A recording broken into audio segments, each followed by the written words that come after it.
have you been up to? I've been riding on a daydream. Everybody say good morning, Heidi. Good morning. It's about 5 o'clock. Now, I'm going to tell you, it was hot and humid in the RV last night. But more importantly, and something that we're kind of concerned about, is the battery voltage on the freezer refrigerator was showing 10.8 and it said L. And it's got a battery indicator and it shows half batteries instead of, full batteries. And again, the truck, as we're currently running right now, is trickle charging those two batteries. It dropped so fast. It just seems like that it was low. It just seems like that it's low. So I told her, I said, let me go ahead and fire up the generator, and we're just going to leave the door open for the generator. I'll lock it up, and that way the ventilation should work because it's nighttime, it's much cooler, and I was right about that. It didn't get hardly hot at all. So we slept from... What time was it that we gone to bed? Was it midnight? Probably close to midnight. And at 5 o'clock this morning, the generator shut off. I mean, it is like immediate shut off. And I'm like, well, that's kind of odd. Why would it, I can't believe it's out of gas, but okay. So we got up, and sure enough, the generator had plenty of gas in it, and for whatever reason, a vapor lock forms in that gas can going to the generator when you get below a certain amount. So I thought, no big deal. We need to get up anyways and start our drive. We got 6 hours to ride today. But in the meantime, I checked the battery levels and they didn't change at all. So that generator ran from midnight till 5 in the morning. So 5 hours, right? Mm-hmm. And the batteries are still 10.8, 11 volts, somewhere in that range. And, up on the panel, it shows battery condition good. That's 3 out of 4 bars.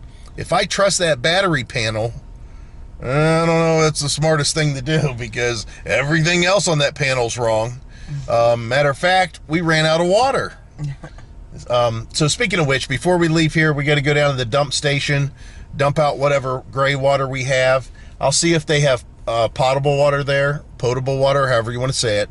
And I'm going to go ahead and maybe put some in the tank so we have something to flush the commode with and wash our hands. Yeah, washing the hands is probably more important than flushing the toilet at this point with all this COVID stuff going on.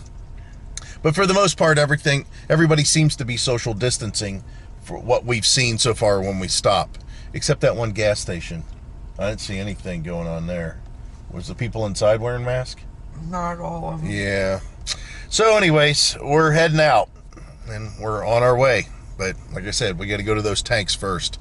And we're going to have to figure out our batteries. I don't know. No, they could be old. Maybe they're just not taking a charge. We'll find out when we're at the campground, though, because we'll be plugged in all that time. We'll see if they top off. I find it hard to believe that those fans would draw the battery down. Especially only one. Well, we did have 2 on, though, for quite some time. Right. We had both Max Air fans on high, and the refrigerator freezer had been running the entire 6 hours that we've been driving, or whatever we drove yesterday. So, I don't know. It's hard to tell. Let's get going. We'll figure it out on the way. All right, so this is one of the best features, I think, of this GPS. Not knowing the road necessarily. You could see, because our route is shorter, how those indices of where the hills are a little bit easier to find, or a little bit easier to see. So, like right now, obviously, it's saying we're kind of in a valley of some sort, or for the most part, and then we're going to be heading up a hill. Well, the nice thing is then, you can see the hills as they come, and we just came down a 5% grade, and I knew it was a 5% grade, which was really cool. Not only because it's telling me here, but because just the indication of the graph, what it looks like. And then if you can, of course, see the overall trip, Obviously, we're going to sea level, guys. That's why it just keeps on going down. But this is the mountains that we're currently in as far as the drive. So, by far, one of the best features of this GPS. I'm putting the link below because you're going to want this one as far as that's concerned. As far as the RV features, the campgrounds that it recognizes, ask Heidi, one of the campgrounds that it recognized local to our house, when was it last open? 8 years ago? Watch out, vehicles It had to be longer than that. Yeah, maybe 12. Yeah, it's been a long time. Maybe 15. So it's been quite some time that it's even been open. And then there's other ones that are still open, like Paradise, and wasn't even listed on there. So that feature, not so much. I don't think that's something that you need to screw around with. There's a little scenic overlook there. Of course, you ain't seeing nothing at this time because Look it's at the fog. Oh, it's not that foggy, but it's Oh, it foggy. looks nice over here. The sun's trying to break through. But we're on our way to the ocean as soon as we get through all of this. Crap. But this GPS, by far, definitely replaced that other one. There was good reason to go ahead and go with a new GPS. I think this is awesome. Just because of this hill feature. It has a lot of nice features on it. We just need to... Learn it more. Yeah. Yeah, there's all kinds of stuff. And you can add apps to it. It's an Android base, so you can add apps. And as soon as I connected my phone this morning to it, it immediately told me about traffic alerts that were coming up. That was a subscription base that I had to pay for my old GPS, which was a lifetime thing. It's kind of funny. So it continued on this one? No, I didn't even. No, this one has it. Just has it now.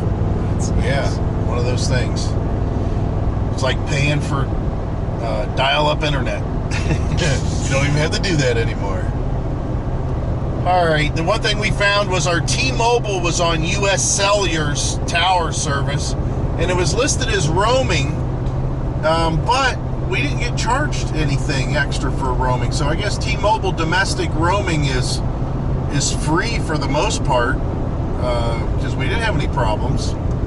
But it was definitely not a T-Mobile rich area, that's for sure. All right, we're starting up a few little hills here, and the truck's doing really well. The gas mileage, of course, as you can imagine, going through all these hills, 7.3, baby. And I haven't been taking it easy on there. Still, 6th gear is the best gear for this thing when it's climbing, if you're around 60 some miles an hour. Definitely.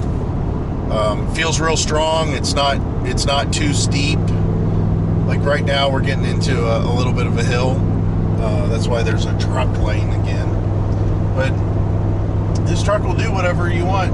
And that's even with, what, 8,900 pounds behind us. Well, a little bit less because we did get rid of our water that we used. And we definitely had 15 gallons in there, maybe even 20.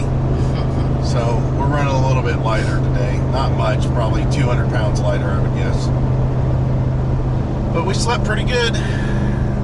Looking forward to get to the beach and plugging in the RV and turning on the air and cleaning up inside there, because Heidi made it a mess. Heidi held a dance concert in there or something. She had a few friends, her trucker friends, come over from the truck stop. They were all doing some kind of Jägermeister shots and Jaeger bombs. Woo! Now it's a disaster. All right, I'm getting off here.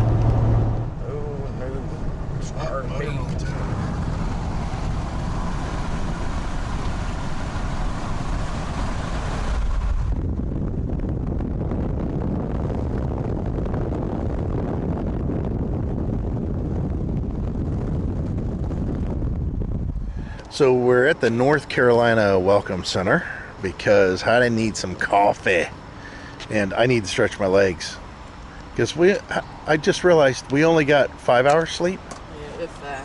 Yeah, and the truck is filthy. Heidi did a horrible job at washing it. I'm kidding. The road was pretty much uneventful.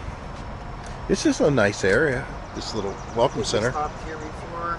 Looks familiar. Yeah, it does kind of look familiar. But anyways, I'm really tired and I'm going to take a nap. Heidi's going to finish the drive. No.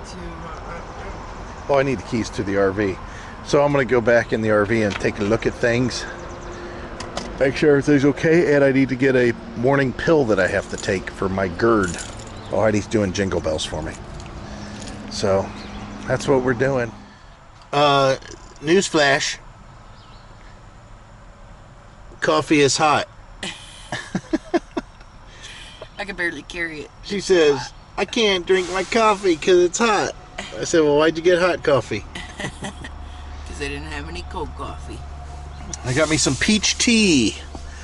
So, you can see we're supposed to be there at 1:20 something, and Heidi's just going to drag it out until we get there around 7 tonight. Because we're going to stop at every... I'm kidding. She ain't dragging us down. So, you guys that have been watching us for a while, this looks awful familiar. You know, we just passed Ocean Lakes, and now there's Lakewood Campground. We went through both of those whenever we were down here when we rented a house at Myrtle Beach last year. And now, of course, we're going up to Pirateland. After Pirateland on the right-hand side is the Myrtle Beach National Park, but we obviously... State park. It's a state park. In 1/2 mile, girls are gonna arrive talk. at Pirateland Family Camping Resort on the right. We'll go ahead and turn the bottom girl off. And what I found with the GPS is it routes you potentially a longer way. However, it also routes you a much more friendly way for bigger vehicles by far. Because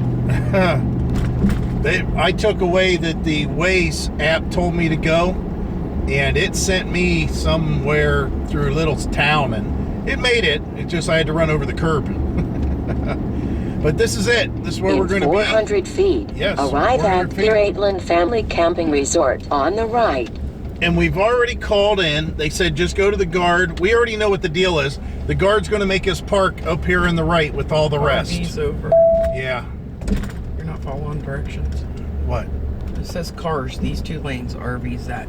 I can go through this. He's going to tell me to go through this way.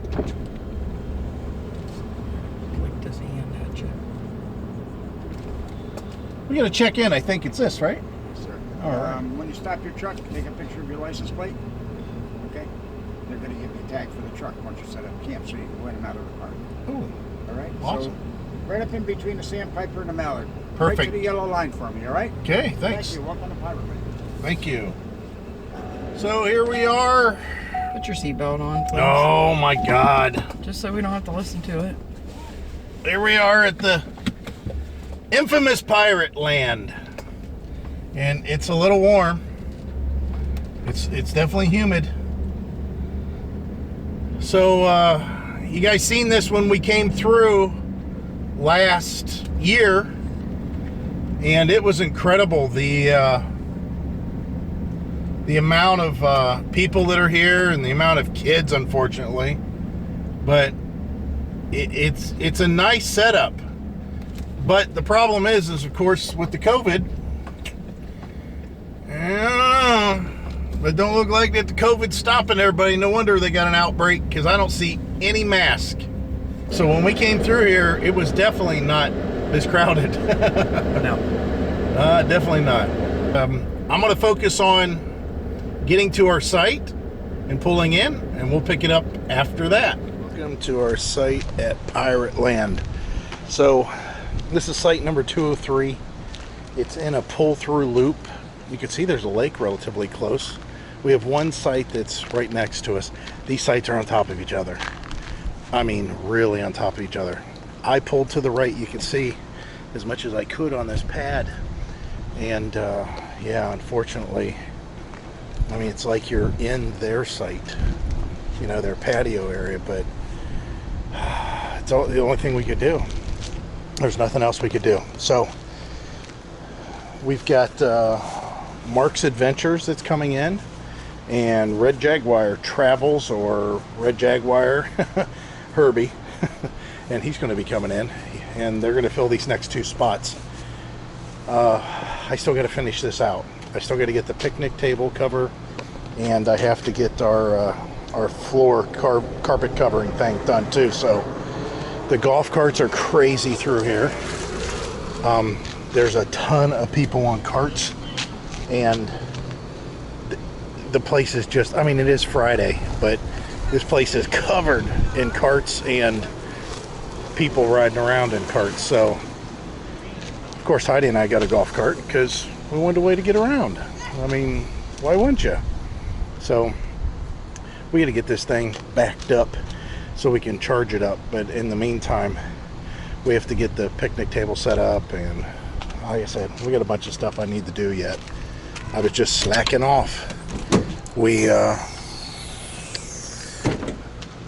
went and got Hog Heaven, one of the food carts here, and it was awesome. It was a pulled pork sandwich. Heidi and I both don't care for pork.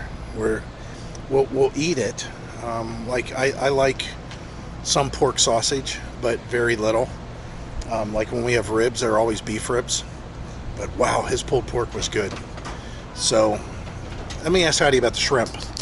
What was the It was very good, and I just got fried. No seasoning or nothing. Yeah, fried I shrimp. actually ate them plain. I Yeah. mean, you know, Right. no ketchup or... No, Right. they were very good.